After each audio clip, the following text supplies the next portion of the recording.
नाही हो शिल्लक काम नाही आली ना शिट्टी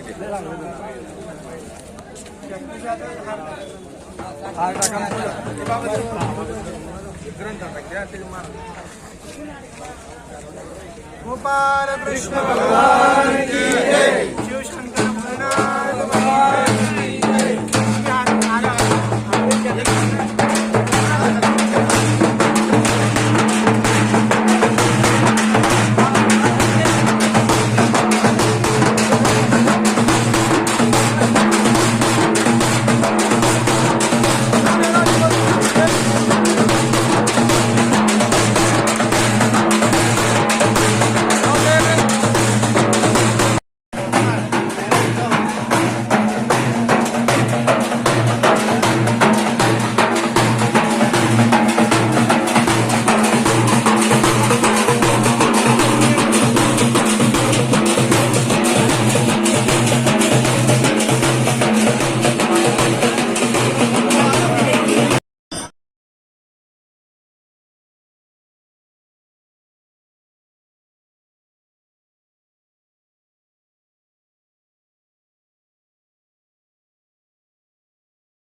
चलो ना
ज्ञानोबाचा विठ्ठल माझ्या तुकोबाचा विठ्ठल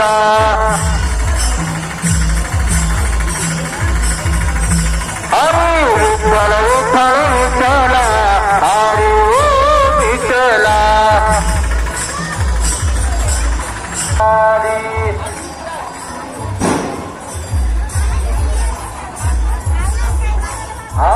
ज्ञानोबा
शांति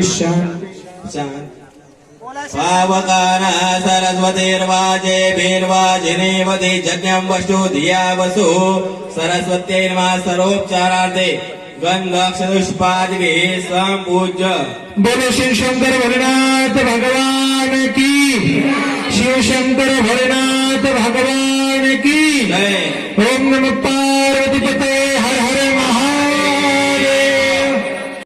विठ्ठल माझा मी घरी घरी आता, विठ्ठल माझा विठ्ठल माझा मी विठ्ठल माझा विठ्ठल माझा मी विठ्ठलाचा, विठ्ठल माझा विठ्ठल माझा मी विठ्ठला. ओ विठ्ठल माझा विठ्ठल माझा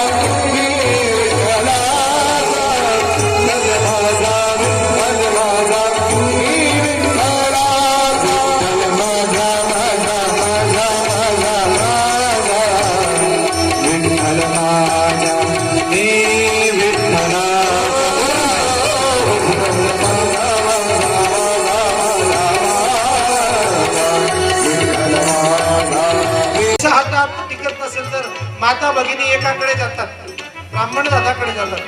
ब्राह्मण दादाकडे गेल्यानंतर काय करतात? दादा बघा ना आमची कुंडली, जरा ना बघा आमचे हात, आमच्या हातामध्ये काय पैसा टिकत नाही, आमच्या घरामध्ये एवढा कला होतो, काय करावं काय समजत नाही, तुम्ही आमचा जरा हात बघा. मग ब्राह्मण दादा हात पाहतो आणि ज्योतिषशास्त्राप्रमाणे सांगतो की तुमची जी धनरेषा आहे ना, ती धनरेषा थोडीशी आखूड आहे. धनरेषा थोडीशी आखूड आहे. असं करा, धनरेषा आखूड असल्या कारणाने तुमच्या हातात जाऊ द्या. की तुमची जी आयुष्य रेषा आहे ना, ही आयुष्य रेषा सुद्धा थोडीशी वाकडी तिकडी.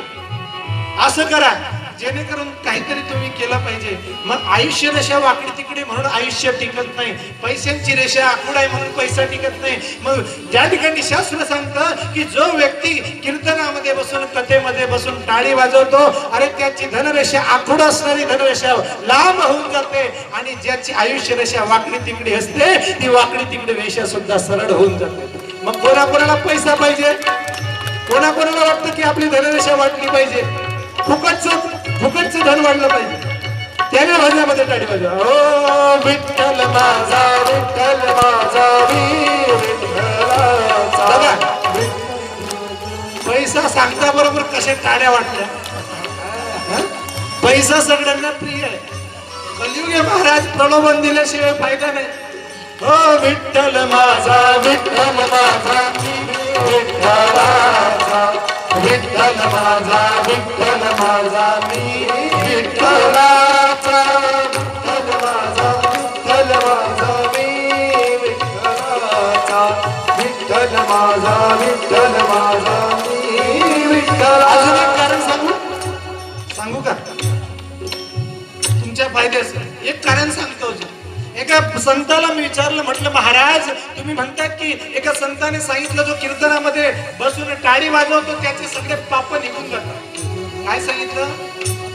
जो कीर्तनामध्ये बसून टाळ्या वाजवतो त्याचे पाप निघून जातात. मला शंका वाटली, त्या महाराजांना प्रश्न विचारला, महाराज हजारो लोक कथामध्ये बसतात, हजारो लोक कीर्तनामध्ये बसतात, मग त्या लोकांचे पाप निघून जातं म्हणे. बरोबर, मग मला सांगा ते बिचाऱ्या पापाने जायचं कुठे? त्या पापालाही जागा पाहिजे ना कुठेतरी. तर म्हणे महाराज जरा ऐका, अरे जो कथा कीर्तनामध्ये बसून टाळी वाजवतो त्याचे पाप निघून जातं, पण ते जातं कुठं? जो शेजारी बसून कथा कीर्तनामध्ये टाळी वाजवत नाही त्याच्या डोंबल्यावर हे सगळे पाप चालले जातात. कोणाकोणाला वाटतं आकारण दुसऱ्याचं पाप आपल्या डोक्यावर यायला पाहिजे त्याने भजनात टाळी वाजवू नये. मी पहिल्याच दिवशी सांगतो, टाळ्या वाजवायच्या असेल होलसेल मध्ये वाजवायच्या.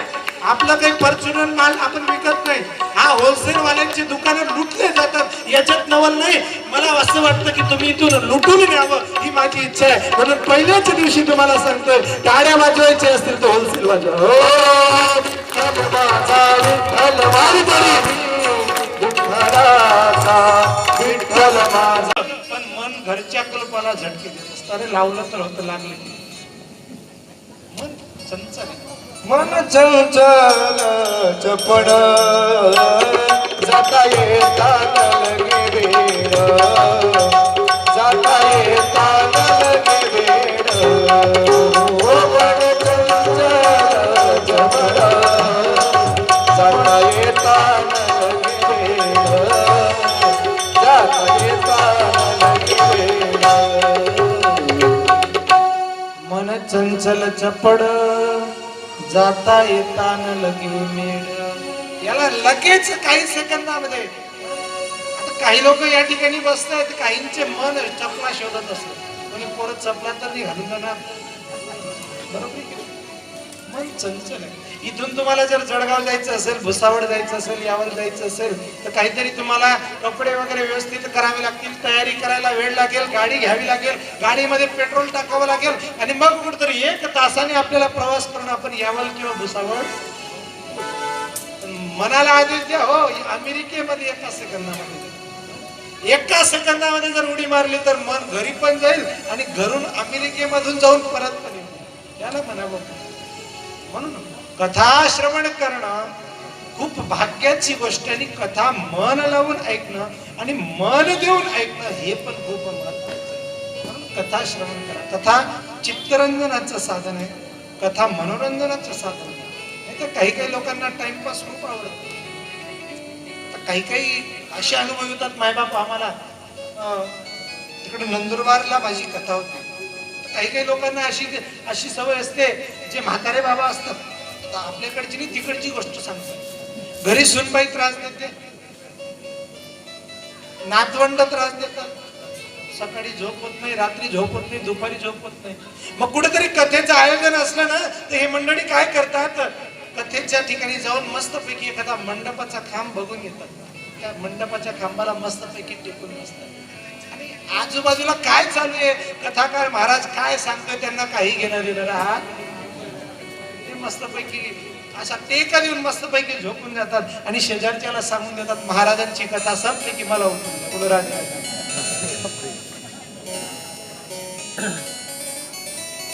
तसं असतं. त्याला म्हणतात टाइमपास. काही काही लोक तर शोधतच असतात, पत्रिका शोधत असतात, अनाउन्समेंट शोधत असतात की केव्हा कथा सुरू होईल तिथे जाऊन झोपू. काही लोकांचा टाइमपास विषय. स्वतः एक व्यक्ती होता, आता जे बहुश्रुत मंडळी असतात किंवा वयस्कर मंडळी असतात, घरी काही काम राहत, त्यांना जर सांगावं कथेला चला तर ते म्हणतात, महाराज कथेला चालणार नाही, आमचे गुडघे दुखतात, आमच्या डोळ्यांना दिसत नाही. आणि त्याच दिवशी जर पैसे हातात दिले ना, तर पैसे मोजताना त्यांचे डोळे दुखणार.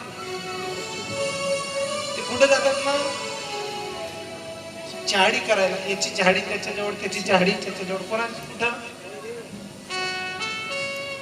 बस स्टँडवर. बस स्टँडवर जातात. बस स्टँडवर गेले की याची झाडी त्याच्याजवळ, याचा पेपर वाचायचा, त्याचा पेपर वाचायचा, टाइमपास मस्त करायचा. असा एक व्यक्ती होता, त्याला खूप टाइमपास आवडायचा. म्हातारा होता, बस स्टँडवर बसलेला होता आणि बस स्टँडला बसल्या कारणाने झालं पेपर वाचतोय. 4-5 लोक पडत पडत आले. हातामध्ये एक फोटो होता, तो फोटो दिला आणि सांगितलं, बाबा आमचा मुलगा 5-6 दिवसापासून हरवलाय म्हटलंय, तुम्ही याला बघितलं? त्याने आता म्हाताऱ्याने बघितलं असेल तर हो सांगावं, नाही बघितलं असेल तर म्हाताऱ्याने सांगायला सुरुवात की असं करा, इथून पुढे जा, इथून तुम्हाला 3 बस स्टँड दिसतील. पहिलं बस स्टँड सोडून द्या, दुसरं बस स्टँड सोडून द्या, तिसऱ्या बस स्टँडवर जा. तिसऱ्या बस स्टँडवर 3 बसेस असतील. पहिली बस सोडून द्या, दुसरी बस सोडून द्या, तिसऱ्या बसमध्ये चढा. तिसरी बस 3 गावामध्ये जाईल. पहिलं गाव सोडून द्या, दुसरं गाव सोडून द्या, तिसऱ्या गावामध्ये उतरा. तिसऱ्या गावामध्ये 3 गल्ल्या असतील. पहिली गल्ली सोडून द्या, दुसरी गल्ली सोडून द्या, तिसऱ्या गल्लीमध्ये जा. तिसऱ्या गल्लीमध्ये 3 घर आहेत. पहिलं घर सोडून द्या, दुसरं घर सोडून द्या, तिसऱ्या घरामध्ये जा. तिसऱ्या घरामध्ये 3 खोल्या आहेत. पहिली खोली सोडून द्या, दुसरी खोली सोडून द्या, तिसऱ्या खोलीमध्ये जा. तिसऱ्या खोलीमध्ये 3 कपाटे दिसतील. पहिलं कपाट सोडून द्या, दुसरं कपाट सोडून द्या, तिसरं कपाट उघडावा. तिसऱ्या कपाटामध्ये 3 खाते दिसतील. पहिलं खातं सोडून द्या, दुसरं खातं सोडून द्या, तिसरं खातं उघडावा. तिसऱ्या खात्यामध्ये 3 कप्पे आहेत. पहिला कप्पा सोडून द्या, दुसरा कप्पा सोडून द्या, तिसरा कप्पा उघडावा. तिसऱ्या कप्प्यामध्ये 3 फोटोंचे अल्बम आहेत. पहिला अल्बम सोडून द्या, दुसरा अल्बम सोडून द्या, तिसरा अल्बम उघडावा. तिसऱ्या अल्बम मध्ये 3 प्रकारचे फोटो आहेत. पहिला फोटो सोडून द्या, दुसरा फोटो सोडून द्या, तिसरा फोटो उघडावा. तिसरा फोटो माझ्या आईचा आहे आणि माझ्या आईची शपथ मी तुमच्या मुलाला बघितलं. त्या माणसाला असं वाटलं की शेजारी दगड उचलावा आणि म्हाताऱ्याच्या डोक्यात बसला. किती टाइमपास केला. कशी तुमची कशी उत्सुकता चालली गेली की काय किलो प्रमाणे मी कोणी भंगारमध्ये घेत, बरोबर आहे की नाही? पण याच्यात जो श्रोतेवर्ग हुशार असेल, जो चाणाक्ष श्रोता असेल आणि तो विचार करेल की माझ्या खिशामध्ये सुंदर परीस आहे आणि तो परीस मी आहे, तर माझ्या खिशामध्ये परीस असल्या कारणाने मी चांदीचा घोडा उचलणार नाही. मी कशाचा घोडा उचलेल? कारण त्याला माहिती आहे की ह्या परिसराचा संघ जर त्या लोखंडाची झाला, अरे 40,000 रुपये किलोची चांदी जाऊ द्या, परंतु माझ्या खिशात जर तो 1 किलोचा घोडा गेला आणि त्या लोखंडाशी जर परिसराचा संपर्क आला, तर 40,000 नाही 40 लाखाचं सोनं माझ्या मुलराधे. मग काय घेणार तुम्ही? काय घेणार? पहिले तर चांदी म्हणत होती. किती मतलबी दुनिया आहे. ऐसा साच खरा मध्ये तुम्हाला तुम्हाला शिवदूतांचं दर्शन होत आहे आणि यमदूतांचंही दर्शन होत आहे. जरा स्वागत करा. स्वागतम शंभो स्वागतम शंभो स्वागतम शंभो.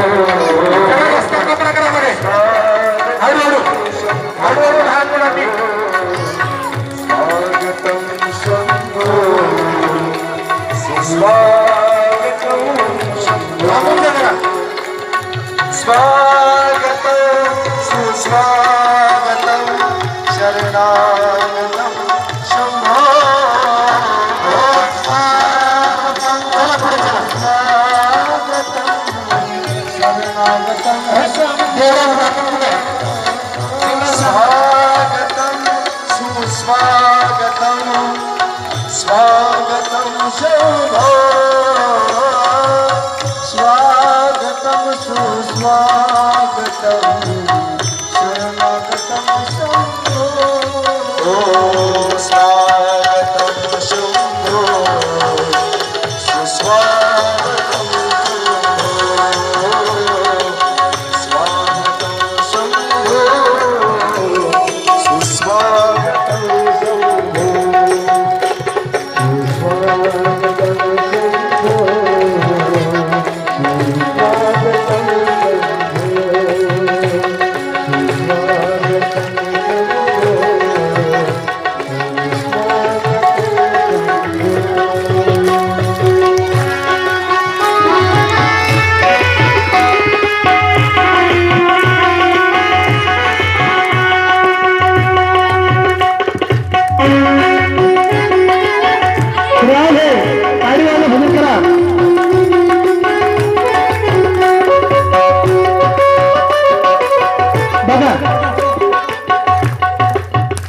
शिवदूत महादेवाचं भजन करतायत.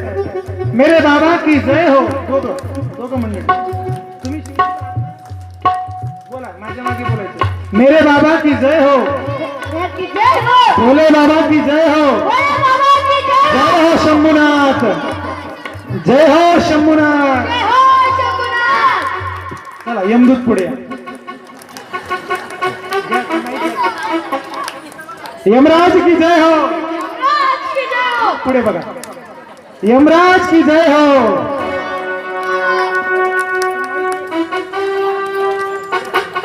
मेरे यमराज की जय हो. यमराज की जय हो. एक जण यमराजांची यमदूतांमध्ये संवाद चालू आहे. अरे एक जण बोल. अरे आज या ठिकाणी सुंदर एक व्यक्ती आपल्याला यमलोकामध्ये न्यायचा आहे. दोघं तो फिरतो इकडे तिकडे. देवराज पुढे येतोय. बघ तो देवराज ब्राह्मण.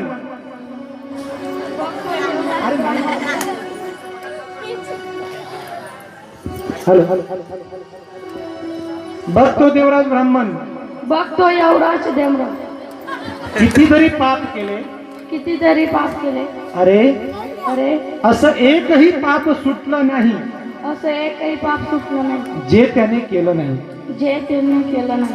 आज आज चल याला चल याला आपण नरकात टाकू आपण नरकात टाकू आणि आणि याची मस्त भाजी करून खाऊ. याची मस्त भाजी करून खाऊ.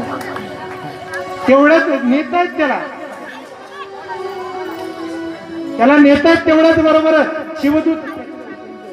शिवदूत धावत आले. अरे थांबा. अरे थांबा.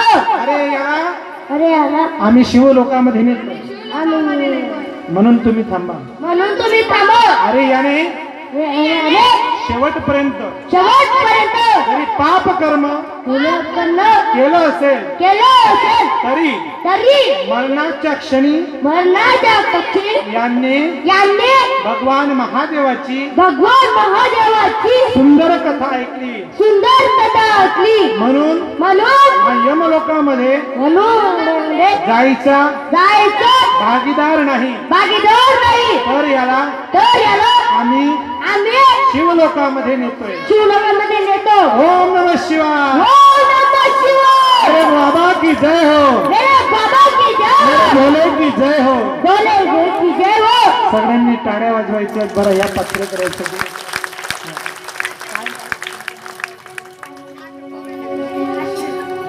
बघा शिवदूतांच्या ह्याच्यामध्ये पात्रामध्ये क्रांती आहे आणि अश्विन आहे.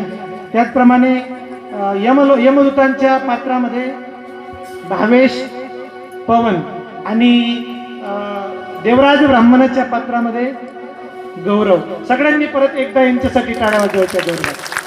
असेच दररोज आपण सजीव देखावांसह आणि सुंदर कथा या ठिकाणी होणार आहे. आजची कथा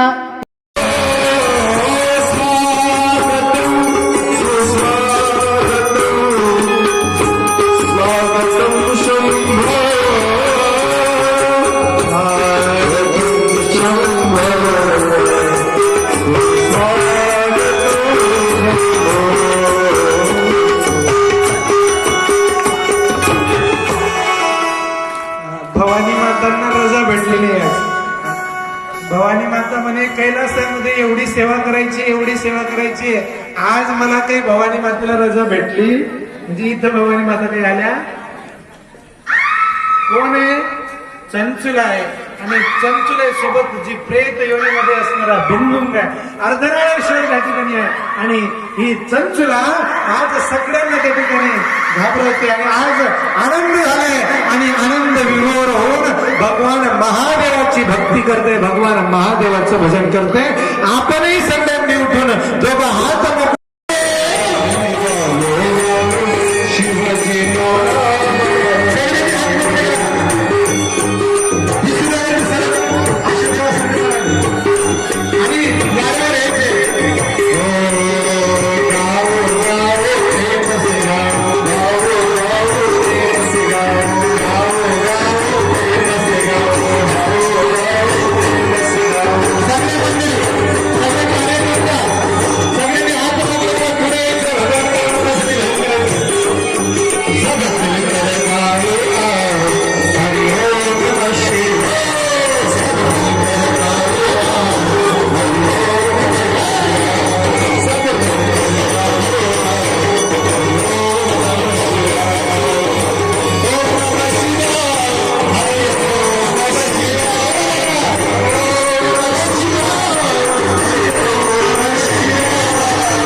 गेले 107 नावं झाले 107 नामावली झाली कमळ संपून गेले काय करावं मी उठलो तर पूजेमध्ये विक्षेप येईल म्हणून भगवान विष्णूने विचार केला सगळे कमळ जरी संपून गेले पण एक नाव बाकी आहे एक फूल मला अर्पण करायचे एक कमळ मला भगवान महादेवाच्या शिवलिंगीवर आणि शिवपिंडीवर अर्पण करायचे मी उठलो तर दोष होईल म्हणून भगवान विष्णूंनी विचार केला अरे डोळ्याला सुद्धा कमळ म्हटलं जातं नेत्र कमल म्हटलं जातं म्हणून भगवान परमात्म्यांनी भगवान विष्णूंनी आपल्या डोळ्याजवळ हात लावला आणि आपला डोळा बाहेर आला आणि नेत्र कमल भगवान परमात्म्याला अर्पण केलं ओम शिवाय नमः ओम शिवाय नमः सर्वांनी टाळ्या वाजवून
की कारण तुम्ही स्वतःचाच डोळा माझ्या लिंगावर अर्पण करून दिला मी आजपासून तुम्हाला वरदान देतो आणि जे चक्र आहे ना भगवान विष्णूवर ते चक्र भगवान महादेवांनी विष्णूंना दिलेलं आहे चक्राचा चक्र अर्पण केला आणि आधार दिला आणि सांगितलं हे प्रभू आजपासून मी तुमचा भक्त आणि आजपासून माझा कोणी त्या ठिकाणी भजन करो न करो परंतु जगतामध्ये सगळे लोक तुमचं भजन करतील आणि तुमचं भजन मला प्राप्त होईल म्हणून हरिहरा भेद नाही करा नत्वा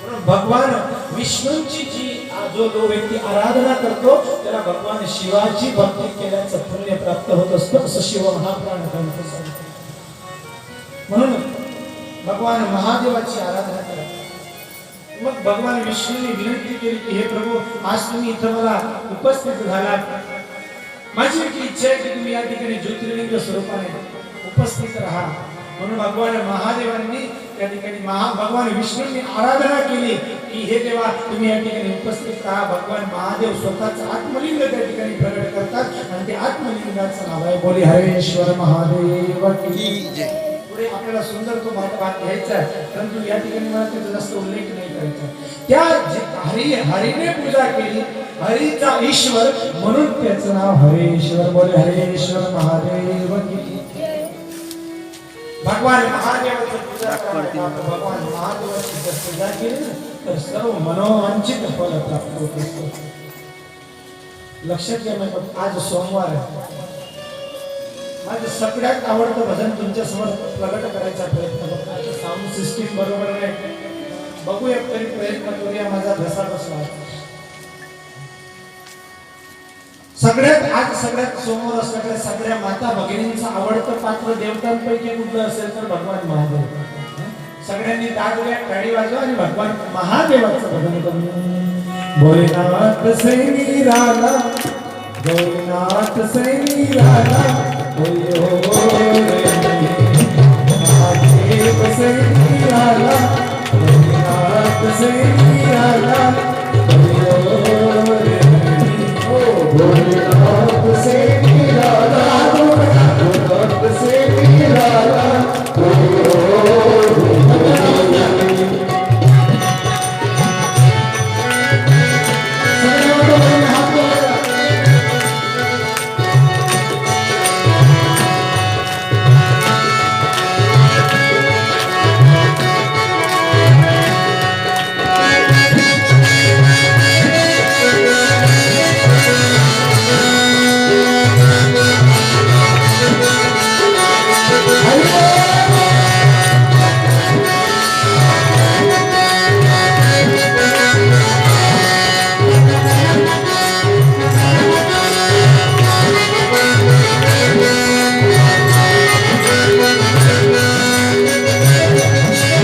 नृत्य समर्पित करायचं असेल तर नृत्य समर्पित करू शकता.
से निराला,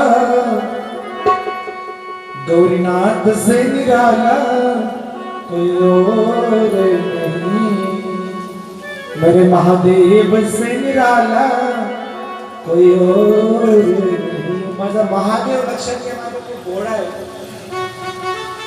एक महादेव, माझा महादेवाला कोणाशी घाई गेली नाही. सर्व जग एककडे आहे. नखाची किंमत तुम्ही मोजू शकणार नाही, एवढं महत्वाचं भगवान परमात्म्याने दिलं. देवे दिला देह वचना बोमटा. तरी सुद्धा लोक म्हणतात की महाराज आम्हाला देवाने काय दिलं. सुंदर सृष्टी निर्माण केली. जरा विचार करा माय बाप, आपण एका घरामध्ये राहतो, 5 लोकांचं कुटुंब आपल्याला सांभाळलं जात नाही, मग हा विश्व सांभाळणार तर भगवान परमात्मा कसं असेल. जरा विचार करा किती सुंदर निर्माण केलं. केवढा अथांग सागर आहे. सागराचं पाणी अजून वैज्ञानिक मोजू शकले नाही. कितीही पाऊस पडू द्या, किती बी येऊ द्या, किती बी पुरी येऊ द्या, परंतु सागराला आहुती येते, भरती येते, पण सागर तिची मर्यादा सोडत. कधी विचार करा, सागराने ठरवलं मुंबईहून गुजरातला जायचे डांबोनी वाया, काय होईल विचार करा ना. मुंबईहून सुरतला जायचंय, असं बायपास डांबोनी वाया कसं होईल मोजू शकत नाही. आणि हिमालय पर्वत आपल्या भारत देशाचं नाक आहे, किती उंच आहे. आजही अजून काही लोक पोहोचू शकत नाही हिमालयाच्या उच्च शिखरावर. उत्तुंग आहे. बर्फ बर्फ कसा तयार होतो, कोणता फ्रीज लावलाय बघा. बर्फचा रिएलजीचा थोडंसं चिंतनीय भाग आहे माझा, पण किती बर्फ तयार होतो. आजही तुम्ही बाबा भोलेनाथाच्या दर्शनाला, बाबा बर्फानीच्या दर्शनाला जा, अमरनाथ यात्रेला जा, कुठून बर्फ तयार होतो, कुठून शिवलिंग तयार होतं, आजही वैज्ञानिक शोधू शकले नाही. एवढंच नव्हे, बारीक बारीक गोष्टी जरा लक्षात घ्या ना. फळ बघा, फळ छोटं फळ आहे, मोठं फळ आहे. छोटं फळ मोठ्या झाडाला लागतं, आणि एवढं मोठं गंगा फळ असतं. गंगा फळ कशावर लागतं, नाजूक वेल असते, नुसती टाकली गेली ना तर लगेच तुटून जाईल. मग मला सांगा, ती वेल त्या गंगाफळाचं वजन कसं सांगतो. गंगाफळाच्या डोक्यात पडू दे ना, डोक्याचं दही होईल. वेल कसा पडतो. जगतामधील एकही झाड बघा, एकही झाडाचं पान सारखं नाही. विचार करायचा, किती सृष्टी रचना करत असताना भगवंताने किती बारीक निरीक कामं केली असतील, बारीक लक्ष केलं. पानं जाऊ दे, फळ बघा, फळ जगतातील एकही फळ सारखं नाही. काही ना काहीतरी भिन्न त्याच्या फळांमध्ये. स्वाद सुद्धा अलग आहे, औषधीय गुणधर्म वेगवेगळे आहेत. अन्न सुंदर आहे, तरी सुद्धा काही लोक आता हायब्रिड अन्न मागे लागले पाहिजे. जे खरं अन्न देवाने दिलेलं आहे ना, ते सुद्धा त्या ठिकाणी राहतात. एवढंच नाही, देवाने किती सुंदर शरीर आपल्याला दिलं आहे. विचार करा ना, जर हे नाक डोक्यावर राहिलं असतं ना, नाक डोक्यावर राहिलं असतं ना, तर कसं जेवण करावं लागलं असतं. असं बायपास जावं लागलं असतं. वरती पहिले सुगंध घ्यावा लागला असता, मग असं विचार करा जरा. भगवान परमात्म्यांनी जगतामध्ये एकही व्यक्ती असा समान बनवलेला नाही. विज्ञान सांगतं, विज्ञानाच्या प्राध्यापक या ठिकाणी चॅलेंज देऊन सांगतो की ज्यावेळेस फॅमिलायझेशन होतं ना, गर्भामध्ये ज्यावेळेस गर्भ ज्यावेळेस बनला जातो, ट्विन्स ज्याला आपण म्हणतो, जुडवे ज्याला आपण म्हणतो, त्यांचे क्रोमोझोम सगळे सारखे असतात. तरी सुद्धा जरी दिसायला सारखे असले ना, तरी दोघांमध्ये काही ना काहीतरी भिन्नता असते, काही ना काहीतरी वेगवेगळा प्रकार असतो. विचार करा, भगवंताने केवढे उपकार आपल्याला केले. कुणाच कोण चालतं, कोणी काळा आहे, कोणी गोरा आहे, कोणी सौंदर्यवान आहे, कोणी कसं. देवाने सौंदर्य, देव ज्याला बघा लक्षात, सौंदर्याचं संकल्पना सोडून, परंतु देवाने रचना करत असताना कसं स्वरूप बनवलं. कुणाचं नाक चपट आहे, कुणाचं नाक मोठं आहे, तर आजूबाजूला बघून बघा, लगेच लागल्या.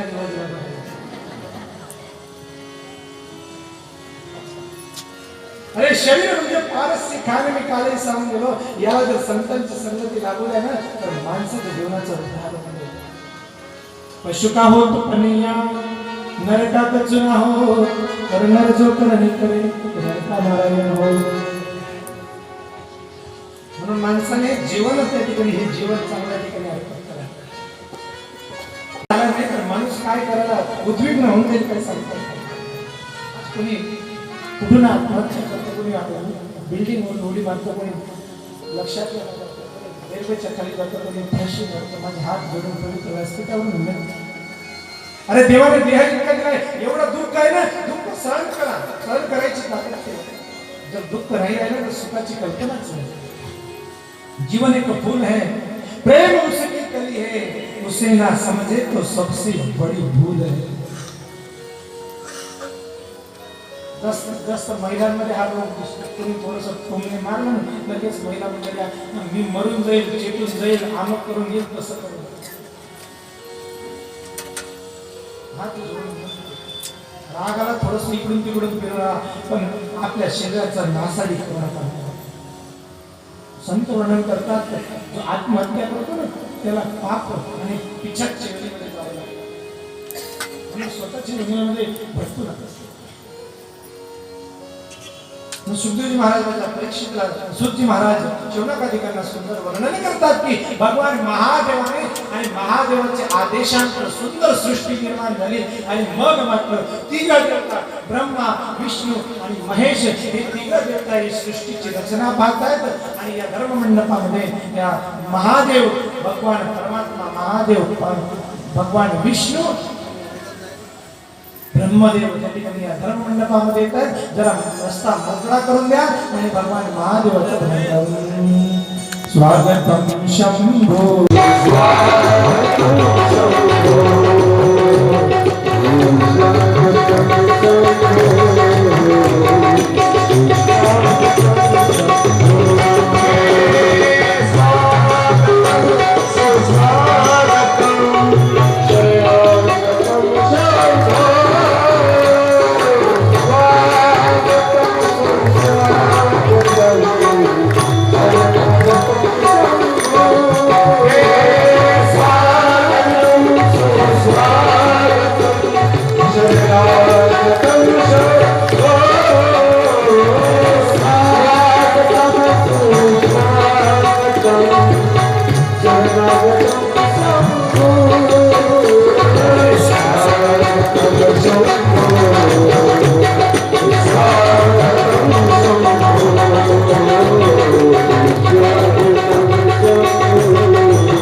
झाली आहे.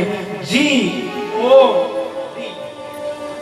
जी माने जनरेटर म्हणजे ब्रह्मदेव ब्रह्मा, ओ माने ऑपरेटर म्हणजे भगवान विष्णू. या सृष्टीचं प्राणी चलन आणि वलन करणारे भगवान विष्णू आणि या सृष्टीची गळे मोडणारे आणि सृष्टीचं सृजन आणि संहार करणारे भगवान महादेव. सगळ्यांनी एकदा त्रिदेवांसाठी आणि टाळ्यांच्या गजराने स्वागत करायचं.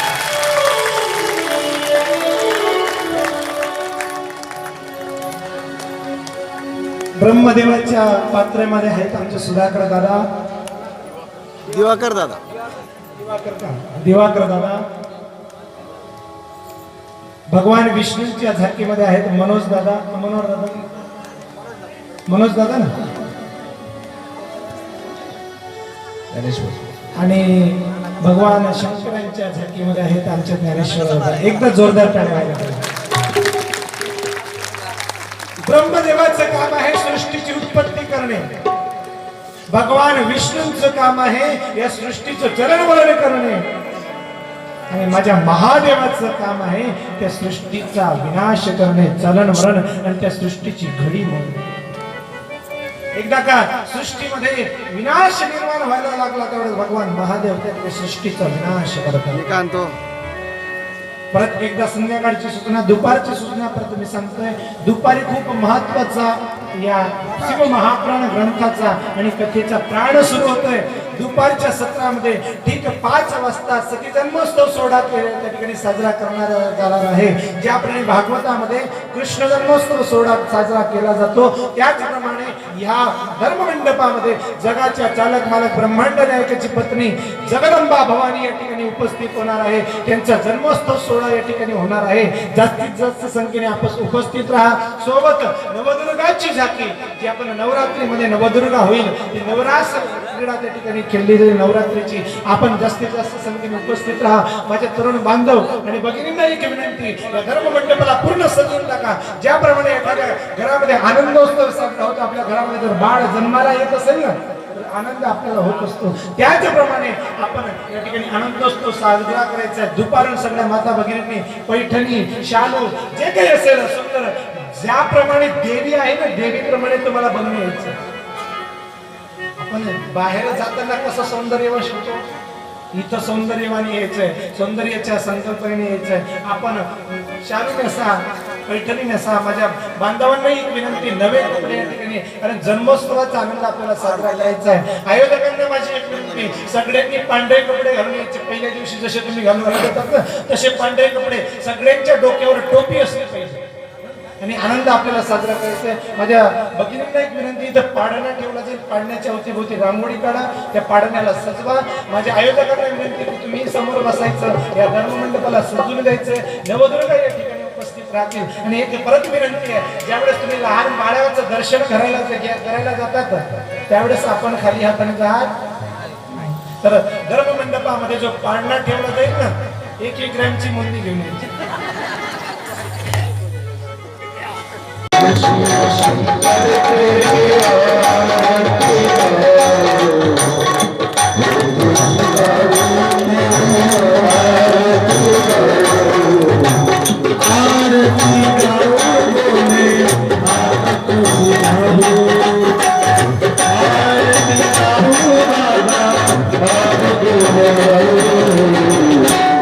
शिव शंकर